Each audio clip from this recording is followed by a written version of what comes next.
안녕하세요. 오늘도 좀 주저리 좀 떠들게요. 혹시나 그 자전거 사고가 났을 때 그 대처 방법이 있나 제가 유튜브에서 한번 찾아봤는데 딱히 이렇게 명쾌하게 좀 나와 있는 게 별로 없더라고요. 그래서 제가 경험했던 거랑 그리고 제 주위에서 있었던 그런 사례들을 보고선 제가 좀 정리를 한번 해봤어요. 그래서 자전거 사고 났을 때 어떻게 대처를 해야 되는지 지금 말 빨리 하는 거 느끼시죠? 예. 자전거 사고 났을 때 일단은 자전거 사고가 났을 때 여러분들이 나이가 어리다 그러면은 그 가해자분이 만약에 나이가 많고 여러분들이 나이가 어린 학생이다 그러면은 법에 대해서 잘 모르잖아요. 그런데 내가 자전거를 타고 갔는데 앞에서 갑자기 어떤 아저씨가 차를 타고서 오다가 내가 놀래서 갑자기 아저씨가 확 튀어나와서 놀래서 옆으로 쓰러졌다던가 아니면 이 차랑 부닥쳐가지고 내가 다쳤다거나 이렇게 넘어져서 많이 다치지 않았을 때는 좀 안 좋으신 분들은 뭐 자전거 괜찮은 것 같은데 아저씨가 뭐 한 2, 3만 원 줄 테니까 그냥 가자 그러고선 돈 받고선 아싸 좀 까졌는데 나는 2, 3만 원 벌었다 아싸 물통 사야지 이렇게 오시는 분들도 있어요. 법에 대해서 모르니까. 또 나이가 많으신 분들이 막 그렇게 얘기를 하면은 그게 맞는 줄 알고 그렇게 하면 안 되는 거예요. 여러분들이 사고가 나면은 굉장히 막 그 당황스럽죠. 자주 겪는 일이 아니라도 연습한 상황도 아니기 때문에 굉장히 당황하세요. 저도 뭐 운전을 많이 했지만 교통사고가 나면은 막 그렇게 좀 당황하죠. 놀라고 막 심장도 벌렁벌렁거리고. 그러니까 사고가 나면은 무조건 어떻게 해야 되는지 여러분들이 잘 저한테 얘기를 좀 들으셔야 될 거예요. 요것만은 꼭 머릿속에 기억을 해 놓으셔야 돼요. 자, 자전거를 타다가 사고가 났어요. 사고가 났는데 여러분들이 자전거가 사고가 나면은 내가 아끼는 자전거 내 자전거가 이거 뭐 포크 부러지고 물통 날라가고 자전거만 봐요. 자전거 막 핸들바 여기 바테입 다 나가고 어? 시프터 막 안쪽으로 다 휘고 드레일로 막 안쪽으로 밀리고 자전거만 봐요. 내가 아끼는 거니까. 근데 제일 아껴야 되는 거는 여러분 몸이에요. 여러분 몸을 제일 아껴야 되는 거예요. 그래서 자전거 사고 때문에 자전거가 망가졌다 그러면은 이 자전거에 대한 수리비만 생각을 하세요. 그렇지 않아요. 여러분이 자전거를 타기 위해서 헬멧도 써야 되고 안경도 써야 되고 장갑도 껴야 되고 그리고 핸드폰도 어디인가 들어있을 거고 물통도 있을 거고 이 자전거를 이렇게 타고선 완전히 몸에다가 풀 장착을 하고선 자전거를 타고 있는데 갑자기 자동차가 팍 와가지고선 우와 하고 날아가서 넘어지면은 옷도 빵꾸 나고 자전거 장갑도 빵꾸 나고 고글도 기쓰고도 갈 수 있고 헬멧도 깨질 수도 있겠죠. 그거에 대한 모든 거를 배상을 받을 수가 있어요. 나중에 막 자전거 사고 났는데 핸드폰이 왜 그래? 그랬더니 이번에 사고 나가지고서 자전거 사고 났는데 핸드폰 깨졌어. 그거 보상 받을 수 있는 거예요. 무슨 말인지 아시겠죠? 이 사고로 인해서 내가 발생한 모든 손해를 갖다가 보상을 받을 수가 있어요. 그리고 여러분들이 보험 이제 하나씩은 이제 보험을 들고 있는데 거기에 일상생활 배상 책임이라는 그런 특약이 있어요. 옵션 같은 거예요. 그게 들어가 있으면은 여러분들이 사고를 만약에 냈을 때 그거를 이용을 해서 보상을 해줄 수도 있어요. 무슨 말인지 아시겠죠? 그리고 자전거 보험이라고 들어보셨을 거예요. 자전거 보험도 있는데 처음에는 자전거까지 보상이 됐나 제가 잘 기억이 안 나는데 자전거가 워낙 고가다 보니까 그 자전거 보험은 금액이 저렴하거든요. 뭐 1년에 뭐 2만 원대, 3만 원대 이렇게 하니까 보험 사기들이 있었나 봐요. 자전거 1,000만 원짜리 갖다가 막 망가뜨리고선 보상을 받고 2만 원밖에 안 내고. 그래서 지금은 다쳤을 경우 내 몸이 다쳤을 경우에만 보상을 해주는 걸로 알고 있어요. 그러니까 대물에 대해서 물건에 대해서 보상은 안 해주는 걸로 알고 있어요. 내가 다치거나 상대방을 다치게 했을 때 그렇게 해주는 걸로 알고 있어요. 혹시나 틀리면은 밑에다가 댓글로 남겨주세요. 자, 내용이 많아서 제가 좀 종이에다 적어서 정리를 해봤어요. 그래서 네. 그리고 여러분들이 자전거 타다가 넘어져서 다쳤다 그럼 자전거에서 낙차를 한 거잖아요. 그러면은 자전거도 넘어졌겠죠. 가다가 여러분들이 날아갔으면 자전거가 온전할까요? 그냥 가다가 어딘가 처박혀가지고선 돌아갔겠죠. 그러면은 뭐 핸들 쪽에 문제가 생기거나 드레일러 쪽이라든가 행어가 휜다거나 휠이 휜다거나, 카본 같은 경우에는 조금 더 예민해질 수도 있고요. 프레임이 카본이니까. 그래서 자전거 어디 고장 났을 거예요. 그러니까 꼭 여러분들이 하셔야 될 거는 사진을 찍어 두세요. 내가 보상받아야 될, 이 사고로 인해서 보상을 받아야 될 부분, 나중에 써먹을 수도 있어요. 보험사에 뭐 보여준다거나 이렇게 해야 될 때 써먹을 수도 있으니까 사진을 찍어 두시는 게 나아요. 어디가 망가졌는지. 예전에 한번 이런 일이 있었어요. 제 아시는 분인데, 자전거가, 이 자전거 제가 만든 거예요. 잘 만들었죠. 아이가 타고 가다가 역주행을 했어요. 한강에서 역주행을 했는데, 이 자전거가 오다가 이 아이가 역주행을 해서 부닥쳐서 사고가 났어요. 그런데 경찰에다가 신고를 했는데, 경찰에서는 원래 이렇게 뭐 몇 대 몇 이렇게 딱 얘기를 안 해주는 걸로 알고 있는데, 뭐 역주행이어서 그런지 무조건 애기가 100% 잘못했다, 다 물어줘라, 이렇게 얘기를 한 거예요. 그러니까 이 이제 피해자죠. 피해자가 어떻게 행동을 했냐면은, 자전거 수리비나 다친 거에 대해서는 당연히 보상을 해줘야 되겠죠. 그런데 견적을 좀 이상하게, 이제 뭐 자전거를 수리를 해줄 테니까 크게 넘어지지는 않았던 것 같아요. 자전거 견적서를 갖다가 수리 견적서를 갖다 보내라 그랬더니 속선을 최상급으로 다 바꿨어요. 희한하죠.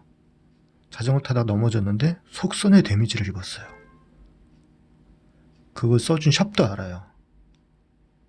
그리고 좀 어이없는 그런 정비 내역들이 좀 제가 목에 들어있어서 좀 어이가 없었는데, 그 샵 그러지 마세요. 어설프게 그렇게 하다가 큰일 납니다. 그래 놓고선 자전거를 수리를 해준다 그랬더니 싫다. 자전거를 통째로 보상을 해라. 그렇게 해서 자전거 구입 금액을 줬어요. 그것도 탄 자전거를 해줬더니, 그러면 자전거를 돌려줘야 되잖아요. 자전거를 그럼 내놔라. 자전거가 굉장히 상태가 좋았으니까요. 못 준대요. 그러니까 이 친구는 내가 다친 거는 무조건 다 배상을 받고 자전거 새 금액을 받고 자전거도 못 주겠다, 이렇게 나왔어요. 그래서 가차없이 민사로 가라 그랬어요. 민사가 뭔지 아시죠? 네, 아마 좀 털리지 않을까 싶어요. 어느 정도 적당히 해야지 너무 욕심을 부리면은 그런 상황이 생길 수도 있어요. 특히 나이가 어린 이제 학생분들은 사고 나면 아저씨가 뭐 한 5만 원 줄 테니까 가자, 뭐 가라, 뭐 괜찮냐, 뭐 이런 경우도 있으니까, 만약에 내가 피해자다, 차가 잘못해서 내가 다쳤다, 자전거가 망가졌다 그러면은 최대한 그 블랙박스, 내가 사고가 이렇게 났는데 바로 옆에 차가 있다거나, 요즘에 차들 다 블랙박스 찍혀 있고 뒤에서 뭐 차가 있다거나 그러면은 좀 경황이 없어도 주위에서 그거를 증명할 만한, 저 사람이 잘못했다는 거를 증명할 만한 CCTV나 블랙박스 같은 거를 확보하는 게 되게 중요해요. 만약에 뒤에 차가 있었는데 뭐 저분한테 얘기를 해가지고 죄송하지만 요거 사고 난 것 때문에 근데 블랙박스 좀 넘겨주실 수 있습니까? 그래서 연락처를 받고 이렇게 하는 게 좋아요. 나중에 다 지나간 다음에 갑자기 가해 차량이 난 저 사람 이렇게 세게 친 적 없다, 이렇게 해버리면은 어떻게 증명을 할 거예요. 그렇겠죠? 근데 여러분들이 만약에 사고가 난 그 상황이라면은 그런 정신도 제대로 없을 거예요. 그러니까 미리 딱 사고가 났다 그러면은 주위에는 CCTV라든가 목격자 이런 것들을 확보를 하는 게 제일 중요해요. 나중에 불리해질 수가 있으니까요. 자, 그러면은 사고가 종류가 여러 가지가 있겠죠. 사고 났을 때 어떤 거랑 사고 났을 때랑은 조금씩 이제 다르겠죠. 자, 제일 흔한 거예요. 자전거랑 사고가 났어요. 자전거가 한강에서는 역주행 자전거들 가끔 가다가 있죠. 나이 어린 친구들. 역주행을 하다가 사고 냈어요. 그러면 아까침에 그런 상황같이 100% 내가 잘못이에요. 자전거도 차랑 똑같은 도로교통법으로 적용이 되는 걸로 알고 있어요. 그러니까 내가 역주행을 했다 그러면은 중과실을 한 거죠. 그러면은 이 자전거에다가 다 해줘야 돼요. 보상을 받아야 돼요. 이 자전거가 피해자가 되는 거죠. 나는 가해자가 되는 거고. 그리고 아까쯤에도 얘기한 것 같이 이 사고로 생겼던 내가 가지고 있는 물건들의 손해에 대해서는, 물건도 마찬가지지만 인적 손해, 다치셨으면 뭐 병원에 가서 검사를 해야 되고 치료도 받아야 되고 그런 걸 다 받아야 돼요. 그리고 아까 처음에 말씀드렸던 그 일상 배상 책임 특약이 있다면은 그거를 보험사에다가 한번 문의를 해보세요. 그게 100%다 되는지 뭐 일정 부분 되는지 그거는 정확하지는 않은 것 같아요. 그러니까 뭐 자전거 보험이 있다 그러면은 별 문제는 안 되겠지만 자전거 보험이 없다 그러면은 일상 배상 책임 그게 없다 그러면은 말 그대로 생돈이 나가야 되는 거예요. 특히 연세가 많으신 분들이랑 이런 사고가 나게 되면은 연세 많으시는 분들은 몸이 좀 약하니까 좀 돈이 많이 깨질 수도 있어요. 그러니까 조심하셔야 돼요. 그리고 자전거랑 차 또는 오토바이 사고 났을 때 이런 사고 많이 나죠. 자전거랑 차랑 오토바이랑 도로에 나갔을 때 주로 이제 공도에 나갔을 때 그런 사고들이 많이 생기는데 여러분들이 그 도로교통법을 위반하지 않았을 경우 뭐 그냥 길가로 공도에서 길가로 잘 가고 있는데 차가 위협을 한다거나 오토바이가 날 툭 치고 가지고 넘어졌다거나 그러면은 자전거가 100% 보상을 받을 수가 있어요. 무슨 얘기인지 아시겠죠? 그리고 차랑 오토바이 같은 경우에는 사고가 좀 커질 수도 있죠. 많이 다칠 수도 있으니까 여러분들이 아까 저기 전에 얘기했던 경찰 전에 얘기한 게 아니라 사고가 나면은 바로 경찰에다가 신고를 하는 게 좋아요. 그리고 가해 차량이 이제 뭐 나쁜 사람이라 그러면 도주할 수도 있죠. 그러니까 사진을 차 번호판 같은 거 사진 찍어 놓는 게 좋아요. 정신이 좀 없더라도 뭐 뺑소니 친다 그러면은 그렇게 쉽게 잡기는 좀 힘들어요. 그 뺑소니 얘기는 제가 좀 이따 따로 할 건데, 그러니까 자세하게 그러니까 그 가해 차량의 번호판 사진을 찍어 놓고 어디를 받았는지 그런 부위 같은 거를 사진을 찍어 놓는 게 좋아요. 어디가 충격이 가했는지. 그리고 내 자전거도 사진을 좀 찍어 놓으세요. 여기저기. 나중에 그 이제 손해가 발생했을 때 이쪽 가해차 보험사에서 연락이 올 거예요. 연락이 와서 어디가 고장이 났는지 보상을 해주겠다. 아주 예전에는 자전거 사고가 났을 경우에는 자전거를 이 새 가격, 뭐 1년이 지나건 2년이 지났어도 이 자전거 구입 금액을 새 걸로 줬었어요. 그러니까 몸이 많이 다치지 않고 자전거가 다쳤다 그러면은 정말 새 자전거가 하나 생기는 거였죠. 그런데 그런 보험 사기들이 많아지다 보니까 지금은 감가상각, 말 그대로 자전거 중고 시세 이런 거를 다 따져가 가지고선 제가 500만 원짜리 자전거를 샀더라도 시간이 2, 3년이 지났으면은 실거래가가 뭐 한 200만 원 정도 된다 그러면은 그 정도만 보상을 해줘요. 다친 거에 대해서는 100%다 해주겠죠. 어떤 의류라던가 용품이라던가 이런 건 다 해주는데 보험사에도 자전거 타시는 분들이 그걸 하신다고 들었어요. 자전거에 대해서 잘 아시는 분들이 그쪽에서 들어가셔가지고선 일을 하신다라고 들었어요. 그래서 예전같이 보험 사기는 이렇게 할 수가 없어요. 그리고 여러분들도 아실 거예요. 횡단보도 건너갈 때 자전거를 타고 많이들 넘어가죠. 끌고 가라고 하죠. 도로교통법상 끌고 가야 된다고 하는데 참 좀 애매해요. 끌고 가나 타고 가나 뭐 얼마나 큰 차이가 있다고 그렇게 해놓는지. 그게 끌고 갔을 때 사고가 나는 거랑 타고 갔을 때 사고가 나는 거랑 그게 비율이 좀 달라지나 봐요. 얼마 전에는 자전거가 잘못이 없다라고 판례가 나왔던 걸로 제가 얼핏 본 것 같아요. 그래도 가급적 내려서 끌고 가세요. 저는 쫄쫄이 입고선 내려서 이렇게 건너가면은 되게 민망하더라고요. 이상하게. 타고 달릴 때는 괜찮은데 걸어가면은 좀 다 쳐다보는 거 같고 좀 그렇더라고요. 그래서 살살 타고 가요. 그리고 또 한 가지. 여러분들이 막 이제 팽라이딩을 하고 있어요. 팽라이딩을 하고 있는데 어디 좀 멀리 나갔는데 갑자기 바닥에 구멍이 푹 패였다거나 뭐 가로등 같은 게 뭐 좀 잘못돼 있다거나 어떤 얘기냐면은 그 지자체 그쪽의 지역에서 도로 관리를 잘 해야 되는데 도로 관리를 잘 하지 않아서 난 사고들. 홀 같은 거죠. 구멍이 큰 홀 같은 거에 갑자기 여러분들이 푹 빠져가지고 자전거 확 날아갔어요. 우와! 빡! 잡바링일까요? 잡바링은 잡바링인데 요거는 지자체의 관리 소홀이라서 지자체를 상대로 손해배상을 할 수가 있어요. 자동차도 마찬가지예요. 그 지역 지자체 단체 그쪽에다가 지자체에다가 이런 그것 때문에 사고가 났다. 피해 보상을 해달라. 그러면은 별로 군소리 안 하고 해줄 거예요. 그러니까 그 사고가 어떻게 났는지 그 부분 사진도 필요하겠죠. 사진은 굉장히 모든 사고에서 꼭 필요한 거예요.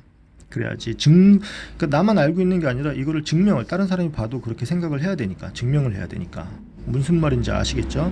그러니까 어디 뭐 저녁에 혼자서 라이딩을 뭐 가고 있는데 국토종주를 하고 있는데 뭐 갑자기 홀이 있어가지고 푹 빠져가지고 고장이 났다 그러면 지자체에다가 전화를 해서 물어보세요. 그러면은 배상을 받을 수가 있을 거예요. 그리고 좀 특이한 케이스인데 그런 거는 그렇게 흔하진 않아요. 막 자전거 타고 가다가 혼자서 자전거 타고 갔었어요. 혼자서 타고 갔는데 자동차가 툭 치고 갔다거나 자동차 때문에 사고가 났어요. 근데 이 차는 도망갔어요. 그럼 뭐다? 뺑소니 사고가 났어요. 저 사람을 잡아야지 내가 보상을 받을 수 있을 거다라고 생각을 하잖아요. 큰일 났네. 이거 자전거도 다 망가지고 저 뺑소니 때문에 내가 몸도 망가지고 어떡하지? 그렇게 생각들을 하시는 분들이 계실 텐데 정부 보장 사업이 있어요. 국가에서 뺑소니 차량에 대한 손해를 보전을 해주는 거예요. 와, 좋죠? 좋아요. 그러니까 그것도 똑같이 몇 월 며칠 날 언제 어디에서 어떤 차량, 뭐 차 번호가 안 보이면 대충 어떤 차량이라도 알겠죠? 그 차량 때문에 내가 사고가 났다. 그러고선 국가에다가 보상 요청을 하시고 그 차량에 대해서 구체적으로 진술을 하시면 되겠죠. 그런 보상을 받을 수가 있어요. 자, 여러분들이 자전거 타고 가다가 사람을 치었네요. 제가 제일 좀 싫어하는 게 한강에서 막 앞뒤 안 보고선 갑자기 확 이렇게 달려드는 분들 되게 싫어해요. 물론 자전거랑 사람이랑 같이 걸어가는 걸로 알고 있지만 그래도 최소한 이렇게 좀 오는지 좀 이렇게 보고서 와야 되는데 자전거가 여기 있는데 어떤 아주머니 이렇게 보시더니 뭐 달려들어서 진짜 고라니인 줄 알았어요. 깜짝 놀랐어요. 물론 스키딩을 해서 섰죠. 사람을 치었을 때는 별거 없습니다. 여러분들이 다 물어주셔야 돼요. 100% 자전거 잘못이에요. 그런데 요즘에 조금 제가 마음에 안 들어하는 게 따릉이는 인도에 설치가 돼 있어요. 그렇다고 해서 인도에 있다고 해서 인도에도 물론 자전거 도로가 있지만 인도에 설치가 돼 있는데 자전거 도로는 없어요. 그런데 도로교통법상 자전거는 인도를 타면 안 돼요. 그럼 따릉이를 타고 공도로 내려가서 타야 돼요. 뭔가 굉장히 모순되죠. 만약에 따릉이를 타고 인도 위에서 뭐 자전거를 이렇게 확 빼다가 사람을 다치겠다. 누구 책임일까요? 저는 좀 자전거 활성화를 위해서는 자전거 인프라, 말 그대로 자전거가 마음대로 돌아다닐 수 있는 정말 서울 시내 어디를 가도 걸리적거리지 않을 정도로 다 갈 수 있게 그런 자전거 도로가 있다 그러면은 굳이 따릉이가 없어도 그냥 사람들이 자전거 탈 만한 환경이 되면은 스스로 살 것 같아요. 그래서 뭐 따릉이를 반대하는 건 아니지만 좀 인프라를 먼저 확대를 하는 게 맞지 않나. 길을 깔고 자동차를 만들어야지 자동차를 막 만드는 모양새라고 할까요? 좀 그래요. 갑자기 이제 딴 얘기로 들어가는데 여러분들이 사람을 쳤을 때는 무조건 그렇게 하셔야 돼요. 그리고 요거는 이제 도로교통법상에 나와 있는데 만약에 자전거 운전을 하다가 사고를 내서 사람을 다치게 했거나 아니면 물건이 망가뜨렸을 경우에는 즉시 정차하고 다친 사람을 구호하고 필요한 조치를 취해야 된다. 많이 다쳤으면 119에다가 신고를 해야 되겠죠. 그리고 피해자한테 내 전화번호랑 내 인적사항을 갖다가 줘야 되는 게 의무예요. 만약에 그거를 하지 않았을 경우에는 도로교통법 제54조 제1항 2호에 따라서 피해자의 인적사항을 제공하지 않은 사람은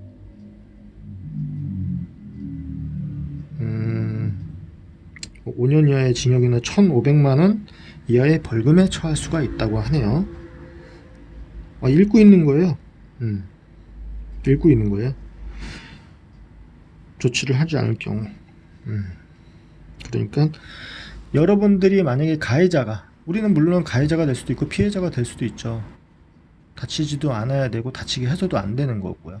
만약에 여러분들이 실수로 해서 사람을 다치겠다 그러면은 먼저 정중히 사과를 하세요. 뭐 크게 다치지 않았다 그러면, 정말 의식을 잃을 정도가 사고가 났다 그러면 무조건 119에다 신고를 해야 되는데, 그러지 않을 경우에는 먼저 사과를 하세요. 그러면은 사고를 뭐 당한 사람도 처음에는 화가 나다가 뭐 정중하게 사과를 하고 뭐 치료라던가 이런 거를 좀 적극적으로 해주신다 그러면은 뭐 기분이 좀 풀어지지 않을까요? 그러니까 자전거는 최대한 사고를 안 나게 타는 게 제일 중요해요. 예전에 제가 어렸을 때 이런 일이 있었어요. 횡단보도에 타고 갔었어요. 횡단보도에 타고 갔었는데 제가 횡단보도를 이렇게 가고 있는데 자동차가 갑자기, 레간자라고 알죠? 레간자 아시는 분들 아실 거예요. 자동차가 갑자기 확 와가지고 제가 가고 있는데 이쪽 주유구 있는 데를 딱 받았어요. 그리고 자전거는 이렇게 해가지고선 옆으로 떨어지고 저는 뒤에 트렁크 있는 데서 이렇게 푹 날아가서 정말 이렇게 한번 이렇게 덤블링을 해서 딱 이렇게 착지를, 정말 멋있게 착지를 이렇게 딱 했어요. 넘어지지도 않고 이렇게 착지를 딱 했어요. 되게 웃기죠? 손도 땅에 안 닿았어요. 근데 차량은 이제 약간 먹었더라고요. 자전거에 받쳐가지고.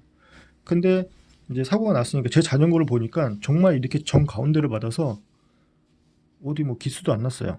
MTB니까 페달 같은 데는 원래 기스가 났었는데 안 다쳤잖아요. 근데 요분 운전자분께서 내려가지고선 정말 막 다치지 않았냐고 미안하다고 막 너무 막 그랬는데 그냥 좀 누그러지더라고요. 그래서 다음부터는 운전 조심해서 하세요. 그러고서 그냥 보내드렸던 적도 있었어요. 여러분들이 차를 타거나 자전거를 타거나 할 때는 항상 좀 자전거는 좀 조심해야 돼요. 잘 안 보이기도 하고, 밤 같은 경우에는 특히 후미등도 잘 안 보이고 그러면은 사고가 날 수 있고, 그런 상황에서 사고가 나면은 잡기도, 만약에 도망간다 그러면 잡기도 굉장히 힘들어요. 그러니까 깜빡이, 헬멧 꼭 쓰셔야 돼요. 제가 아까침해란 말도 굉장히 많이 쓰네요. 그 지자체에서 잘못해가지고선 사고가 났을 경우에 보상을 받을 수 있다고 말씀드렸는데, 그게 헬멧을 또 썼는지 안 썼는지 따라서 보상 그 비율이 좀 달라진대요. 어떤 얘기냐면은 내가 최소한의 안전하게 타려고 노력을 했는지 그거를 보려고 그러는 것 같아요. 헬멧을 썼으면은 뭐 100% 보상을 해주는 걸로 알고 있습니다. 그러니까 여러분들 자전거 타고 가다가 사고가 났을 때 너무 당황하지 마시고, 그 상황을 증명할 수 있는 증인이라던가 블랙박스라던가 CCTV 같은 거 확보를 해주시는 게 굉장히 중요해요. 진짜 자전거를 내가 만약에 제가 가해자예요. 가해자인데 이 사람이, 내가 이렇게 처음에 사고가 났을 때 자전거를 봤는데 기스 좀 났네. 그런데 나중에 견적이 생각지도 않게 많이 나오면은 어떻게 증명을 할 거예요? 그러니까 여러분이 가해자였을 경우에도 이 자전거 부분을 정말 꼼꼼하게 사진을 찍으세요. 아니면은 동영상으로 천천히 스캔하듯 위아래 해가지고 정말 크랭크, 자전거는 이 부품 하나하나가 다 돈이기 때문에 꼼꼼하게 그걸 찍어 놓으세요. 견적서를 여러분이 받아보시잖아요. 그때 크랭크 멀쩡했었는데 크랭크 교체가 들어가 있어요? 그럼 그때 사진을 보여주면서 너 왜 크랭크 고장나지 않았는데 왜 고장났다고 거짓말을 했냐? 내밀 증거가 될 수도 있겠죠. 무슨 말인지 아시겠죠? 여러분들이 가해자가 됐을 경우에 사진을 이제 내가 망가뜨린 자전거를 좀 꼼꼼히 찍어 놓으세요. 휠부터 해서 정말 바퀴가 휘었는지 안 휘었는지부터 해서 꼼꼼히 체크를 해 주시고선 나중에 보상에 대해서 얘기를 해야 하는 게 맞아요.